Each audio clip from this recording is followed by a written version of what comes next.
Hello and welcome here, everyone. We're excited to get underway with some more IEN action here with Esports Indiana, and I'm excited because we're going to a little bit slower paced game, yet so thrilling in chess. We have an amazing matchup for you here today between the Kankakee Valley High School and LaVille High School, two players that are currently 3-0 in their records. My name is Orbital. With me is Cherry J, and we will be your casters for this series. Cherry, how you doing? Oh, I'm doing great. We got some chess on the action. You said slower pace, but I gotta disagree. I believe this format is going to be that 10 minutes. Certainly something that requires that high-paced thinking, requiring quick thought processes that are going to result in swift action for both players. I really do look towards that kind of momentum being built within the early game as something they're going to want to look towards, as two teams that are 3-0, two players that are 3-0, sorry, certainly does give off the impression to me that they have that experience behind their belt. They've played in tournaments before. They know what they're doing, and I just want to see what they do have in store for us here tonight. I hope they have a lot. Before we get underway with the matchup, though, we want to give a big shout out to one of our three sponsors that you'll hear about a little bit later, Zotac. Zotac, of course, is amazing in making sure that we can give you an awesome broadcast throughout the entirety. And not only that, supporting Scholastic Esports in Indiana. If you want to go ahead and show your appreciation for Zotac Gaming, you can go ahead and give them a shout out on social media. Make sure to join their Discord as well. And don't forget to use hashtag powered by Zotac or hashtag ZotacUSA when you post any of the cool moments, like if you see an unexpected checkmate or check coming in to play here tonight. Let's go ahead and dive into the match because I'm pretty sure both players are actively ready. I do believe we have a BO3 ready for you, and players will be having to swap between the black and white pieces as we go along. Cherry J, I am excited to get underway with this one, as this should be a treat and a half. It does look like, if I can double check this, I believe Kankakee is over there on black to start, and we got Caden, who is coming in for LaVille High School on the white, starting out here. It kind of makes me wonder how that game 3 will be decided on the colored pieces, as, I don't know, do they take a 50-50, flip a coin? That's kind of the question I'm wondering, as the white certainly does get a bit of a heavy advantage taking the first move, but there is always going to be that chance. When you're playing the white, not only do you get a bit of extra tempo compared to your opponent, but besides that, you're also going to get a huge advantage in terms of being able to gather that kind of pace that you want to play at. You get to the choice of how you're going to open up the center, and it does seem that we are going to be getting this white side taking this knight opening on the king's side, followed up by the black rocking with the same option. Neither team wanting to commit until e4 does get picked up, as I like it a lot, as it kind of gives you that kind of closed off mid game, not going to be playing too aggressively, while something like d4 or even c4 can kind of really change up the pace of this game.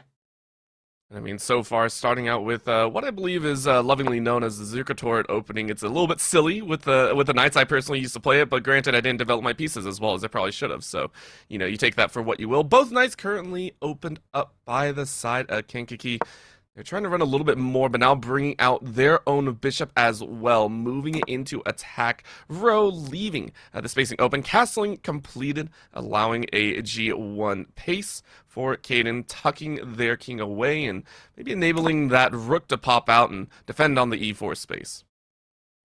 It certainly is interesting running that 4-knight opening, something you don't traditionally see. It can be very volatile if you don't understand the moves in order to be able to come out of this early game with all your pieces intact and finding an equalized position. It does seem like both players, however, playing it very solid, not going to go too overextending for an aggressive stance, as we do just see the move of H6 being attacked, which I don't love, because the idea of white to move their bishop over to g5 wasn't really an option that it did seem like they were going to opt towards, but it does seem like they're just kind of playing for moves. They're not really going to go for much. I kind of enjoy the idea of bishop to d7. However, I think that overall, neither player being a little bit too aggressive is just kind of a result of this being such a pivotal game for both players. They want to keep up the kind of momentum they've gained throughout the season. A 3-0 record, certainly a stand towards as a dominant opening to your 2025-2026 school year. I think it's impressive as well, considering you take a look at Kenkaki's player, they're sitting at 1,000 rating right now. And granted, rating isn't everything when it comes to a lot of these matches, depending on how you play, depending on what format you do play. I love that you pointed out they were playing the 10-minute format instead, and yet both these players seem like they could be on a speed chess. Instead, they're making moves at a blistering pace, both sitting still well over that 8.5-minute mark. We're already 9 moves deep on either side, as it's a heavy push in on the D4 column, and we're looking at that pacing of that pawn just forcing a volatile exchange. You can see it's currently pieced together, and it is going to be a take of the pawn with knight. And I'm surprised because now it's going to lead to possibly even more concussive blows with a 3-way look into that position, maybe mobilizing that queen that has been sitting on the back row for white. The idea for Caden here is to try and trade out as much as possible to get your queen out onto d4. What the follow-up is going to be from there, I'd imagine you're possibly going to be looking towards taking the knight on f6, but it does seem as if we look towards person to really just enact completely onto this idea that has been set up into them. I don't like this. I think that currently white is standing at a massive advantage regarding 4 pieces already brought out compared to person who's at a little bit of a disadvantage regarding how their pieces have been set up. They move towards f4. An interesting move to say the least. You don't traditionally see this as an option most players will opt in for, but it certainly has been seen very pivotal at the high level of chess, as it has so much theory behind it. The f square, the most difficult to defend in the game of chess, and pushing it out to f4 really does raise some question marks in my head. However, it also not only does that, but for the white squares, it'll give them a massive stranglehold over the center for the next couple moves. That is if they can get aggressive and actually start setting up their next engagement. You saw what they were going for in about that mid-game position where we saw the exchange of the bishop and the knights. Main thing now is you're actually backing away. It feels like for person, you've gotten a little bit of a chance to maybe back Caden back a little bit more on the board. If you can set up a nice exchange here, maybe even looking at that e4 pawn if you want to get silly, or just making sure that e file is gonna be under control. Bring out the bishop that had been sitting out on the backboard, now covering in to attack that c4 bishop as well. I like that person is trying to go a little bit more aggressive in this stance, and it's a frontal assault as the bishops face down 1 square away from each other. I like it. I'm a little bit confused on the idea behind that, because I'd imagine if you take with the knight here, certainly it's going to put a bit of pressure onto your bishop if you are black. However, it's still, despite that, is going to be a bishop for a knight trade. Once we get towards this later endgame, where the pawns aren't nearly as concussed into each other, you imagine that trading that bishop for the knight is going to be unfavorable if you are Caden on these white squares. I don't know, though. I mean, the rook to b8, it makes a lot of sense. Falling, oh, that's bad. That's looking really good. That's looking really, really good for white now. That just locked up the entirety of the midboard right there. That was so. Originally, what I saw was a d5 three-way pinch like we saw earlier from white. You could go bishop to pawn to knight to queen, and you'd still come out in a piece exchange, right? Now you just screwed that bishop. That bishop is in so much trouble right now for person who was just like, dude, I had to back away or risk a minus piece take here. This is rough right now, and Caden, huge props for this game so far. I think if you are playing in the black squares, you have to take. Yep. There it is. Do you take with the knight, though? That's what I'm kind of wondering, and I don't know whether or not the answer is yes. Obviously, you can move the queen back to d8, but I don't know if that's going to be the option you're going to want to go for. They opted not to, instead trying to go for a bit of an aggressive stance, taking it out, but now your queen is so highly inputted for white that now you have a stranglehold over the square onto b7. You have a bit of a damage towards d6 to ruin the mid game for person. And at this point, I look towards white. The only things that they really haven't been able to do too much this game is take the rooks out. I think rook a to d1 might be the best option for white next move, no matter what, honestly. Yeah, I mean, you start attacking a little bit more. This is a gameplay that, surprisingly enough, we've actually locked out all the knights and all the bishops, which is, may cause a little bit of confusion, but the positioning of where everyone is at is huge. And now you can almost see persons start to recognize that, okay, we've actually just obliterated a majority share of the field. Now I look at trying to take a little bit more. Pawn comes out C2 to C3, just making sure to cover with your B2 pawn. As you said, though, all of the rooks are still on the back line. You're still trying to wait for that breakaway moment. And now person is taking a lot longer. 4 minutes difference between the two players. Oh, okay. They're going to look to try and get an exchange Oh. between the queens. I think that's a little bit good if you are black, as they are going to look to go for that stalemate. If you are playing black, finding a stalemate is a lot better than being white and finding a stalemate, as you get a bit of an advantage. Next game, you're going to move over to the white pieces, get your own way of playing the game, as you can choose between any type of opening that you want to try and align yourself with. There is going to be rook f2 d1. An interesting move. I personally would have gone with rook a to d1, as I think that these squares towards the right side of the board are going to be a lot more impactful rather than the ones towards the other side. However, it does seem as if black is just going to match them, trying to kind of keep possession over the mid game. And at this point, you also have to start activating your king, which you saw Caden basically say, okay, I gotta start activating this king. I gotta start using it as a secondary buffer, using it to kind of cover some of your extra pieces, making sure there's an additional threat range, which, especially when it comes down to just rooks, kings, and pawns, your pawns are going to get locked very, very quickly. If you don't activate the king early, I feel like, and you allow those pawns to just kind of get out of control, there's a chance you don't really have a good angle in to actually take a lot of pieces without sacrificing more. And it feels like this advantage that we saw Caden have earlier, even though the positioning is good, piece-wise, we're looking at a pretty neutral state. I believe only a pawn lost between all of them, if I'm reading this correctly. So it's actually fairly even. It's all about board state and board possession, which is why the king is coming out right now. Is it crazy to say that I want to see the move c4 from black? I think that would be crazy good, as it completely locks the white king out of any good advantageous positions. But even now, the pawn on e5 completely taking the king of Caden out of any kind of aggressive stances to move towards the center, try and find their way into the backlines of their opponent.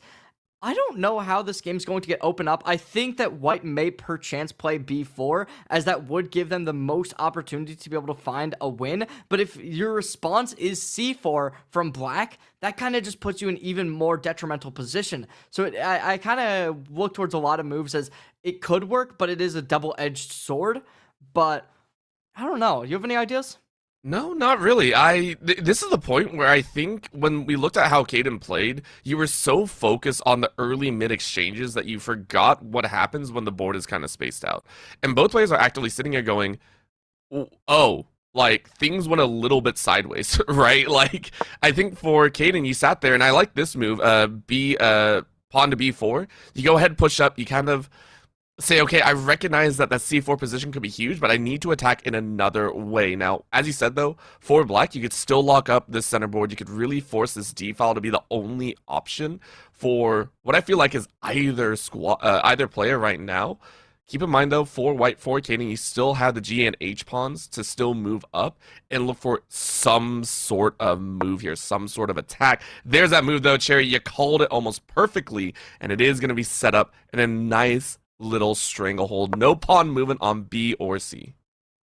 But we still haven't really discussed this. We look towards the time as a major issue for person. 3 minutes 45 is all they're remaining. On the opposite side, 750. Certainly seeming as if person is going to have to start biding their time, or not biding their time nearly as much if they want to be able to find a win here. The move h5 gets picked up. That's going to allow the en passant to be capitalized upon significantly if you are white, as you will be able to take from the h file up towards g6 if your opponent does play the move g5. I don't know if that's even something that person was considering, but if that is, that really could give Caden a massive advantage coming into this game. Now we sit and wonder. That time bank, once again, Sherry, we are watching those minutes roll down. You have to recognize that you really, really don't want to sit in that 1 minute loss, one of those periods, and you recognize that those. Yeah, okay. I like that. You go ahead and just kind of protect your rook. You recognize things are going sideways. I like this one, though. D1 to D5 rook. You start attacking those pawns a little bit more. You're going to break pace. You're going to try and get something. There's going to be the rook exchange, and it's going to be a rook out on either end. That pawn, that D5 pawn from E4 is starting to get a lot of action here. I think realistically we'll be seeing king to d6 as they're going to look to try and make their way around, possibly get their pawn over on the a file up to a5, cause a little bit of influence on that side of the board. Not sure if that's something that they're thinking of, though. There is certainly a lot of options for both sides. We're still in an equalized game as neither team has been able to find succession, but there is going to be d6 picked up. Yep. White's going to respond e4. Both players looking towards the mid. However, we look towards Caden as the one who's being so dominant towards the mid game with their king, as Black's going to have to start playing for the side lanes and trying to contest in that option rather than taking advantage of mid. And we will see that from them as they are going to be taking away their rook from doubling up with the king, instead opting in towards the a file, looking to possibly push up a5 next turn, force a trade on the b4 square, and just kind of take a little bit of a tear over towards that side of the board. And I wonder if you start activating that G2 pawn, right? Like for, ooh. Okay, because you covered, you can now move into range, which I don't disagree with. On the E file, but there's that attack on the A that you were talking about. So this is going to be a big push, moving that rook to cover the back line here, which I kind of like as well. Maybe you're saying, okay, I'm going to start covering some of those 3-row pawns in case there's another move that is going to be made. Namely, though, I want to see that G2 pawn activated. I want to see Caden say, okay, if you're playing all the pawns, I need to as well, because currently the pacing is going to lend itself to person just kind of making fast movements. You got to recognize that the moves are going to come out lightning fast. And for Caden, you can take a little bit of time. You still have 7.5 minutes on your time bank, but this is going to get messy here very, very quickly. I think Caden might have blundered with this e3 move, because now you're going to take on a4. The response either has to be taking on a3, which will allow your opponent to get their rook into the backline. That's going to be the case. Oh, okay, I see. Yeah, never mind. It was rook to g3, which was the idea from Caden, and going to try and trade out pawns on either side. Instead, we're going to see person completely calling that out, going to bring their rook up down to a7, and now both players are in a standstill once more. I do still a little bit more for person as they have that open no pawns exchanged in the a file, as that's going to give them a little bit of chances to get into their opponent backline, and maybe you're going to try and swing your king around towards f7 or maybe f8 and just be able to protect that pawn. Then you will be able to move your rook down to a2, and that could possibly cause a little bit of a swirling position, as both kings will be completely moving around the board, but they're going to opt for it instantaneously, going down to a2 immediately. And now the question is, how do you respond? Do you go rook to g1? Do you go king to f3? Do you push the pawn up? You have a couple options if you're white here, but there is going to be the option to push up, and that does seem to be the one they will opt for. What I don't like, however, is now you do have the pause. Oh, never mind. I was thinking rook g2 is going to be something, but then king just responds with f3. So I don't know, Orbital. It really could go either way at this point, but there's a free pawn for black. Yeah, this is actually becoming a little bit dangerous because it also breaks the stalemate over on that C to A side. You're looking at this position, and actually Caden's a beat behind. I do agree that there is what felt like a blunder earlier. You kind of called it out, the idea that there might have been a blunder situation.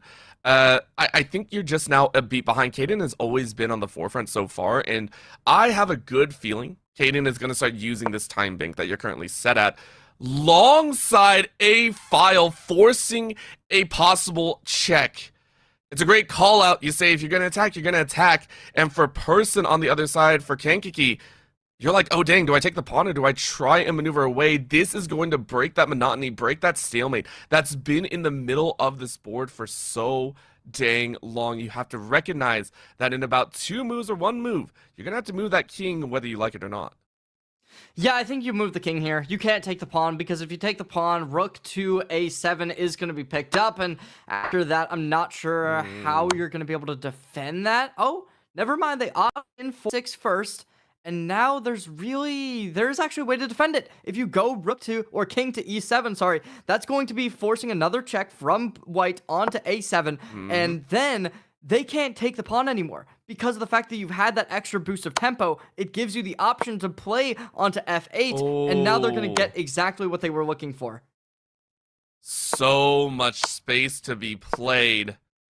Are they just going to run the timer out? No, they go ahead and body block this time around. Maybe a move behind, but it's not the worst in the world. Now we get to see, yep, there it is, that rook in, and it's a chance. You go ahead and push it up to cover. And I don't know. This is going to be chancy.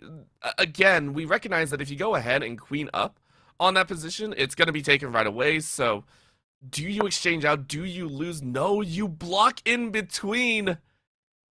It's a whole exchange. Is this? I wonder how this is going to pan out. There's only 20 seconds left for person to hang on to. I mean, there is that 2-second delay that we have recently come into contact with. I actually just realized that. I didn't realize there was on a delay. But that is still going to give person a little bit of time to be able to build back this time bank. Whether or not they will be inevitably able to find that, I'm not sure. But this pawn, it's going to be taken no matter what, I think. I mean, I don't see a world where white's going to be able to find another defender to be able to pick up on this. But okay, this is good. White's going to try and just get a little bit of value from their kind of desolate situation, taking another pawn. But now they might, yeah, they blundered because now there's no defender. You couldn't push that up. What you needed to do is run rook to c7 before pushing that, as that would have allowed you to make something happen. Maybe they do actually. They might have something here, as they're going to take a check, take another check, and now this rook is marching down with the pawn in hand. Oh, this is a push and a half right now. Person is 100% recognizing that this is going to be such a dire straight, and it's going to be difficult to counter right now. It's all about who has the extra beat. The king is now invading into enemy territory. They are on the front lines, and you can see the C and D position as now it's a race on the other side. Oh, who is going to break first? Both have a good idea. Both have a good plan to move, and they make their mark up. The king is body blocked from working to this three-way attack. What a wild stance here, as I think it's a pawn exchange on this left side. Yeah, it has to be. My God, a piece up is person, but down in time they are. And not even a piece. I mean, it's a single pawn. It means very little. There's 8 on the board. I mean, you say that, Cherry, but that's what they've been fighting over the whole time, it feels like. Well, yeah, I don't know. It's just so desperate if you're on this person's, like, kind of coaching staff, as now you're down to 6 seconds. And you need to make something happen, but this might have just cost them the game. If white trades, if they don't trade, white trades there, they're able to push their king up to d5 and just march around. Instead, we go even longer, as white and black both contesting. What's the play? If you're white, it seems like you're fine with just building out the time, as you're going to be able to win almost no matter what, as long as you can stall it out. There it is. Black wants to win. Very, very nice break, though. So this is going to be that exchange. A little bit of movement coming in here. And now you sacrifice because you had the pawn advantage, and it's the king only. The king stands alone with 2 lowly squires in tow. And I don't think it's going to be helpful at all. Right now, you push the time bank up 4-2, though, and you take the rest of the board. And now comes the pawn exchange. You're going to look for a stalemate, though. There is a chance for a stalemate. Well, we say that, but it's a tuck into the corner. So Caden just has to play this nigh perfectly to get the victory. It's a little bit of a tuck. You have the 3-pawn exchange, and maybe you can look to sneak that king out to the edge. I don't like how fast Caden was being, but it does seem like they will slow down. And yeah, now you are... Yep, the blunder. That's tragic. That's tragic. I thought they had it, because I was like thinking, yep, they're just going to have to push that king, and then I saw the move come in, but I didn't realize it's the pawn. And, that's tragic. Oh, my God. Well, that is going to be game 1. Unfortunately, that is Caden going to be losing out on the bit of advantage they had in white. But who knows? Maybe they're in favor of the black pieces. I know a couple people that personally do appreciate them a little bit more. So allows for openings like the Scandinavian to go in their favor. But we'll see whether or not they have much more to show us. Caden going to be swapping over as the black pieces. They are going to be running almost the same opening as before. We're seeing an interesting idea from person who's going to be opening with c4. a uncommon opening that you see traditionally at the high school collegiate level. Traditionally, you're going to be looking more towards those D4s, those E4s, but a C4 certainly has a lot of theory behind it. I think it's just, again, they're very comfortable in their openings. We talk a lot about how you play openings and how you play in chess. One of the big things is recognizing which, I would say which opening you prefer, right? There are a lot of players, especially in the mid game, that yes, you have to respond at high levels, but as you said, when it comes to this college level, this is a whole difference though, as we completely open up the middle files as we see an immediate check look, and we might be looking at a queen's toss on either end. But this is person taking that gambit. Is it a queen exchange? It is. And now it's a push on, and Kaden is going for fire pretty much off bat. Two-way exchange that has to be answered here. What is this difference here? This is blatantly different than game one. You're forced to take almost, as if not, you're going to be hit by the fork onto C2, as yep, there's going to be the trades of the knights, as we will be seeing the bishop for Caden locked on to the D file, but with a pawn advantage, certainly looking different than what we saw in the last game. Not by a large margin, however, certainly a margin to begin with. As the castle does come through, you'd imagine that both person is going to try and exchange in doing a castle of their own, almost guaranteed to run the king's side. The queen's side castle, very unlikely, as it has a little bit less fortification behind it, only castling one square, rather than the two that you get on in if you go towards that king's side. Now the response is going to be C6, looking to cut off the edges for this knight to run off to. And here's a big deal again. One of the crazier exchanges that we saw there, I think, is that queen, because we know both players do like exchanging pieces. At least Caden loves to go for exchanges. The fact that we saw such a blatant push to open and then scatter the rest of the board, I'm interested to see how person is actually able to work this out. And there it is. I was wondering about it. When the board gets a little bit haphazard, you tend to overlook some positions. Nice pawn take. You can now move that bishop back, maybe into an A3 position. But no, you force to push even further in, and you take an exchange of more. Right now, person is down 2 pawns, and you leave open a bit of space in the mid, and you also enable person to have a B file push with an open rook. Barely any movement needed there. So interesting exchanges overall. Now activating the other rook. Oh, if there might possibly be an interesting play coming on if black does inevitably opt in for a D5 push. Not sure if that's something that Caleb is looking towards as a real option to go towards, but if so, it could be a little bit pivotal. But as we kind of see, I think one of the main reasons we're seeing person in a bit of a detrimental situation comparatively to what happened last game is due to the fact that they haven't been necessarily moving up their time bank nearly as much. As eating it up is nice. We actually do see an interesting play as person is able to win out a pawn in this current situation. If they take onto the C6 C6 square, sorry, that will force the take from B7, and if that does never occur, it will be a rook to be taken on B8. So we'll see whether or not that is going to be the case, whether or not they'll see that as an option. Instead, going to be moving up towards E3.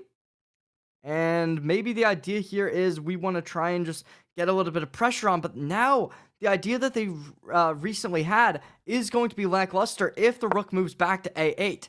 Instead, they push up. So this is the other exchange piece that you were talking about, and an opportunity currently being abound as now. I feel like Caden kind of understood what you were talking about there, Cherry, saying, hey, look, that exchange could lead to a piece loss. And I will say, Caden has been much more aware of piece exchanges than I think person has the entire time in multiple games. Now, how often you fall for piece exchanges is a whole different story, as we do see coverage coming abound, possibility of a free pawn or a pawn exchange on either end, as both players are looking to invade an enemy territory right now. The C4 pawn currently being aggressed on, the D6 pawn can be taken for free, but might be put in a little bit of a difficult situation. That entire E-file, though, was a little bit wicked to watch for, as we do see that broken with one of the 4 bishops that have lined up on that rank. It is a D5 move, looking for an exchange once again. Do they take? I think taking would be interesting. You get the pawn off of the F7 file. However, that opens up your opponent's rook to be able to follow it up with something like bishop to D4. which really could be putting a bit of a desperate situation, as you could get an IQP online. If you're able to do that, it could be really, really rough if you're on the white squares. However, with 2 rooks enabled, a IQP probably isn't the biggest thing to worry about. And it is just going to be b6 to be played. It seems as if Caleb is just looking towards making a bit of a closed up left side of the board, as they don't want to try and make any big plays. However, Person going to try and exclude it right on back up as they make a interesting, demanding move towards a4 to try and push a5 potentially. Now we're just kind of stuck in this. I feel like Caden is sitting there going, all right, well, I'm here right now. What do I do? Like, you gotta keep that rook over there on B file. You gotta hang on to it on that top side. You could try and maneuver some of those pawns on the other, or activate your bishops, but all the bishops seem to be in a little bit of a struggle bus situation. So do you wish to move on out? You actually back up and start attacking that a4 position, which also saves your bishop from being exchanged out. I don't disagree with this. I kind of like this call. I mean, yeah, it's really good. As how do you defend it? You can't if you're white, sorry. If you're white, your only options are b4 with a rook or a1 with a rook. Either one will be taken, and they are going to opt in for a1. And yep, instantly it will be taken offline. That brings a little bit of a rough situation, to say the least, as now white not only down the pawns, also going to be down material. Not only that, threaten to lock. I feel like if you are a Person right now, if you're the Kankakee player, you are actually looking to break open and create a little bit of space. Yeah, so what I was looking at is a little bit of worry of having that king locked up. That's an easy check if you misplay. So you need to create a little bit more air to work with. And now with that Peaks exchange, a +4 right now for Caden, you can look for another bishop exchange. The threat onto the a4 pawn has worked wonderfully. You can now look to aggress out. You start forcing positions away, and it's a free pawn exchange right there. Not only that, it's a double bishop look, as the bishop is going to be taken as well, and this is devastating because Caden can now activate the last rook if you want to put a double rook on E file. Things are starting to close up much better in this game number 2, as Caden is going strong in the fight. I mean, at this point, I don't even say this as a joke, but you could trade the rook for the bishop, and I think you'd be fine. If you're playing on the black squares, you're looking to just limit any possibilities that white has to come back on into this game. And right now, Person, yes, there's not many, but both this bishop and this rook with a good move can become extremely potent. So certainly something that you can look towards if you are on the black side. Just trading down material as much as possible, as up a whole rook, certainly making this game look unbearable. I'm very, very impressed with what Caden did. Last time we saw the exchanges go down to almost a net 0. This currently sitting at a +8. And now we're going to see that punch. Yeah, you have to. You don't have any other choice. And all of a sudden, not willing to lose the rook, which I understand at this time. Still a little bit surprising, though, as now you can go ahead and push in that rook all the way to the back if you wish. But you don't want to expose your forces. You're hanging on to your pawn. And you're saying, good, I am in a safe location right now. I'm going to start moving my pawns up. Maybe look at another piece exchange if you want to somewhere. You could start looking to aggress a little bit with that rook movement, though. I want to see that. I want to see Person's king threatened right now. I feel leaving it comfortably at G1 is just a little bit too nice. And definitely not looking good. However, we will be seeing the position getting a little bit more volatile as the pawn marching down the D file. The rook standing in the path of the king on the opposite side, making it almost impossible for them to be able to get any real information in anything, honestly. Bishop moving down, a c7 picked up. They're just wasting moves, and they want to try and get this back up. It is going to be bishop to E or df4, and yeah, there's the rook coming on down. I mean, this is... At this point, I would sit there and say there's not much you can do. As much as I hate to say this, if you are white, if you are Kankakee, you're kind of lost right now. There's not much you can do. You're about to either lose your bishop or give your opponent an extra exchange. You choose to lose your bishop. It is going to be a rough time, and it's going to be the force on in. Welcome to the other side of the game as another pawn is there. And let's make sure this time for Caden that you don't allow this problematic point. You are going to gift over 2 extra, but you have your queen in play, and now you're going to bottleneck with the 3 pawns on the other end. The queen movement is there. And moving it into f4. Poor king has to back away. You walk it on down, and Cherry Caden, a massive master of the game this time, takes a very comfortable position in game 2. Is looking to go up 1.5 to 0.5 here in this series. Yeah, I mean, we can't count them out yet. If we were that is fair. That is fair. That would have been insane if they didn't have that pawn and that just happened. But there is going to be the checkmate coming through. Almost a tie. Almost, if it wasn't for that sneaky pawn on a4. But yeah, there was close. It was close. But that is going to be game number 2. It's going to be Caden up 1.5 on the verge of winning. All you can ask for if you're a person now is going to be a tie. And whether or not that happens will be a TBD. Same setup, or similar setup, actually. Instead of going to be the English, it's going to be the Sicilian. So instead of playing white to c4, they're going to be playing white to e4, and then responding with c4 or c5 in its stead.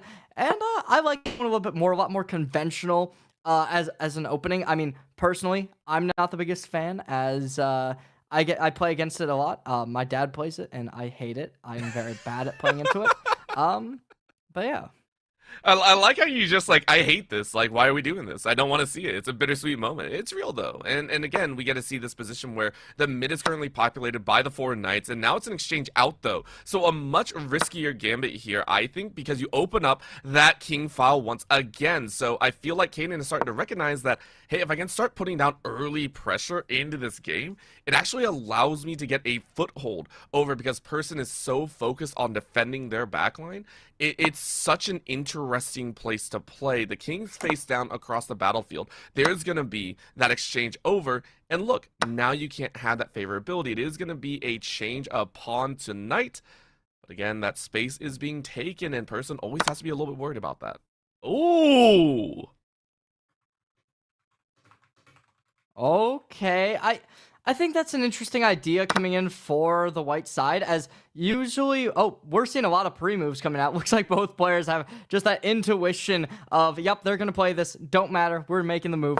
And yep, both queens going to be in the center of the board at this point. Black moving out, d6 going to be played for the bishop, as there's the check coming through. The options are limited, as bishop to e7 is going to be your really only viable option. Maybe you want to try and lose the pawn and take e4 as your option for the knight, but yep, they're going to move it back. Bishop e7, having the queen protecting it, as well as options for the castle to come through. It leaves black with a very defensive I like this. Portion. I like this. I saw this a little bit. G5 bishop now puts an aggression down onto the knight, which opens up space. Either you lose the knight and go into a piece exchange. Granted, it's not amazing, but the thought is you open up that 3-pawn row over there and you try and make a little bit more space. Now, is it going to be perfect? Absolutely not.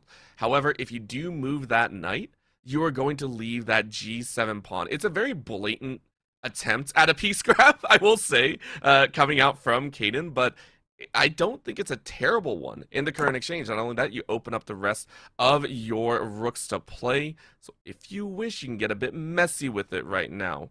Nice castle over on the other side.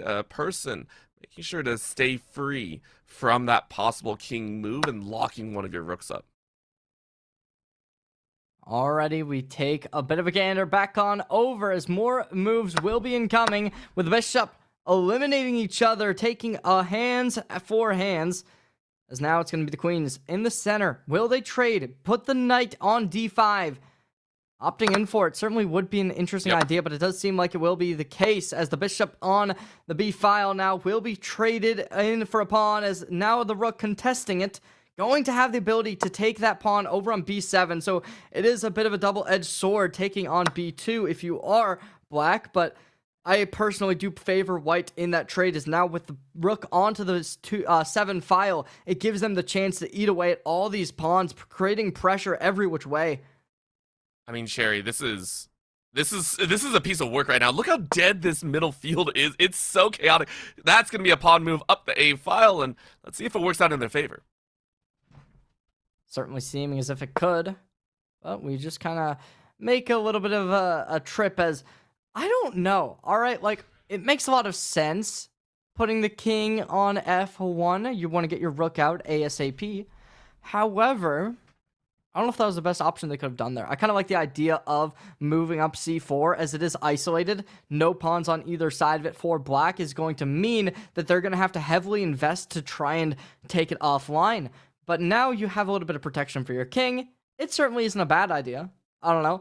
And, I don't know. A5 is odd. I think A5 works, but if your response is 4 for white, then you're going to be in a pretty locked up position where then your rook gets the option of playing B5 if you're on the white side, and it gives you just that kind of forceful entrance if you're on the black side as well, where you're kind of needing to defend that pawn, or else both pawns on the white side on this left side of the board are going to be isolated completely, and there's no real way to stop them.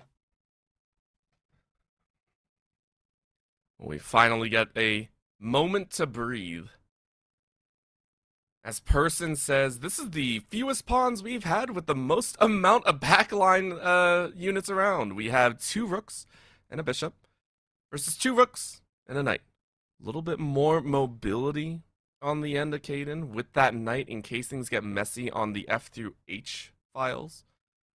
Bishop still wanting to make some sort of action, but this is by far one of the more complicated mid to end games that these two have played thus far. A rook offered and a rook possibly taken, but of course you might just look to save yourself in that exchange. So it's an offering from Person to see if they can clear out some more pieces. I kind of look rook E to E7. I mean, oh, that'd be so you're just trying to cover on that end, essentially. Well, hang not even on just to an cover, extra because rook. it also mounts an attack as you'd be able to put a bit of pressure onto F7, Oh, but that's fair. instead they're just going to take, and then the bishop's going to find their trade from the D4 over to the A7 now. Ooh, I don't even know who I'd say is winning here, because white certainly has a bit of an advantage in material. However, the bishop for the knight certainly makes up for it, at least semi, in a lot of ways, as now we're seeing the aggression come through. Rook E7 gets played, traded out, as it is going to be pressure onto the H pawn from black. I don't know if I like that, because now if you're white, you get the option to play some crazy moves here, such as rook to B7, followed up by knight to E7. If you can find a weird way to be able to find a checkmate there, it could cause a lot of problems, but instead they just push up C4, which is probably the best way to make this game go your way.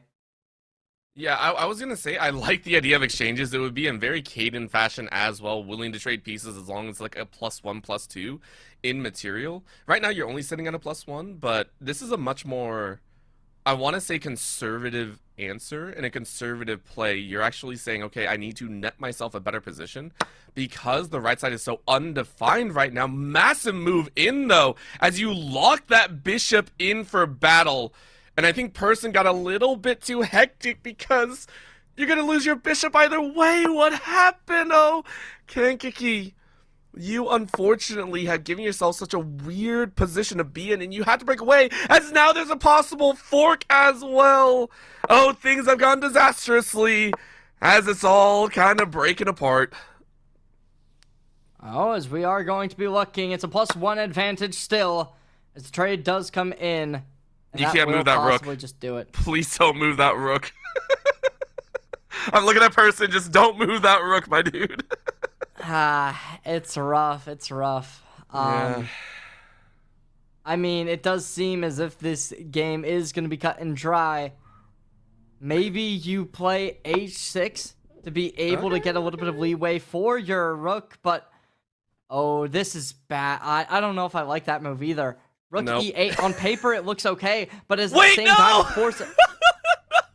No, that's still fine because they're just looking for the trade. They're gonna take on C8 and then knight over to E7, and it'll be completely good in their ways. As now you have to take if you're black, as if not, you're gonna get checkmated unless you play King 8, but King F8 might not be the best either, as that still limits your potential. And then white's just going to take your rook, and they're gonna be up a whole knight, and it's just gonna be looking bad overall. I still think that was mate in 2, right?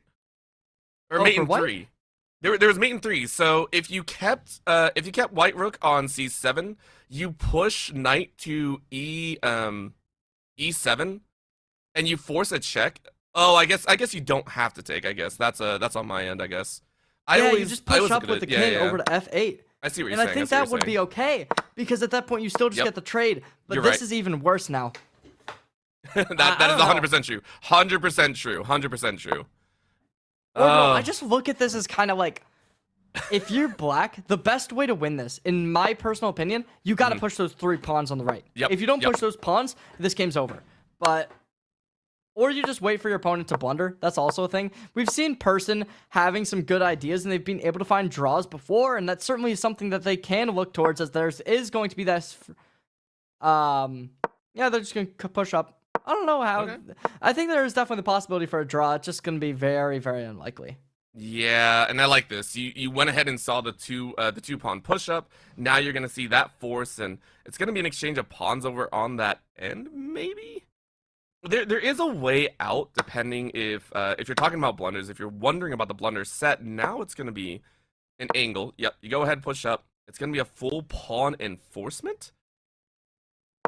Are you going to try and push that F pawn up? Yeah, and you actually force the knight to move, get a little bit more space granted. Good body block there. What? Say you get the pawn to F3. They have to take. Oh, as soon as they take, it's still changed though, right? Yeah, it's still changed by the knight. There's nothing they can do. Oh, dang. That's unfortunate. I mean, maybe... It was a good idea. It was a very good idea. It was a good attempt for what it was. Yes. All right, let's see if Kanan doesn't fumble this. I hate saying it. I feel like that game 1 should have been theirs with the 3 pawn push. This one feels like you're going to try and bank out that king as much as possible. You're going to extend over into the D side instead of looking for that B4 pawn in exchange. So looking to cover all of your current pieces, as the right side is currently locked up. Yeah, it is rough when you're in that situation where you lose a winning position, end it in a tie, and I can't say that I've never felt that. I mean, I actually felt that at a World Championship one time, at the World Open in Philadelphia, and I accidentally... Yeah, it was not good. It was not good at all, Orbital, let me tell you. What round were you in? It was like, I think round 6 or something, and I just kind of like blundered a really good position and then was only having 1 pawn on the very edge of the board, and it kind of left me in a bad spot, and I was drained. Unlike this Caden over here, who's having a very good performance after doing the exact same thing. So now there's going to be this 1 king left on the side. Pawn's going to be stuck, so if they get the draw, it is going to be forced, as it doesn't seem too possible. Now you can play king to D7, and that will instantly neutralize any ways to get around. But they are just going to do it in the end, as they kind of took their time, baited a little bit, and now that will do it. As Person, how will you get out of this one? A lot of hopes and prayers. Considering what happened in game 1, it's a lot of hopes and prayers, but I do see that Kanan has shored up their defenses in a much faster game. 4 minutes on the time bank for Person. I like that Kanan offered into this, I'm going to make it bloody, and that is your weakness. Well played by Kanan of LaVille High School to go up 4-0 in their series score. It was well played overall. Person from Kankakee Valley High School has unfortunately fallen here, still sitting at a very high series score of 3-1, which is solid overall. Very, very solid. Yeah, I mean, at this point in the season, there was only 4 players who were still at that 3 wins record, and then one of them also had a loss already. So at this point, Kaden and Person, both in the top 3 individuals. And at this point now, Kaden looking to be poised at the #1 spot unless Snaz DPX is going to be able to steal that away from them. I mean, it definitely seems as if both players really had this coming at some point rather than kind of going out in a little bit of a dumpster fire. They took it to a blaze of glory as they were able to find a draw in game 1, looking competitive. Unfortunately, towards the end there, it did get a little bit out of control, but you gotta give it for sure up for person to be able to take that elo differential. Like, we had kind of seen that, right? You had mentioned it earlier where it was a 1,000 rated player against a 2,000 rated player. And still, despite the differential between their elos, it looked like it was pretty even Stevens throughout the entire series. It really, really was, and that's what made it so thrilling to watch the entirety high school scholastic seasons on the line and playing a level of chess that I can never do so, and that's what's thrilling about it overall, and I had a blast. Hopefully you did too, Cherry, and if you liked a lot of it, for the viewers at home, we want to give a big shout out to those that have made it possible. You heard about Zotac earlier, but also LANFest. LANFest is a huge part of the broadcast here with their LANFest Scholastic Esports program that supports this league and many others. Since launching, LANFest has delivered over 300 broadcasts to scholastic leagues in Washington and Indiana. We provide these broadcasts, LANFest provides these broadcasts free of charge to the league, schools, and teams covered. Generous donations are also amazing if you want to continue seeing all this action from the scholastic side.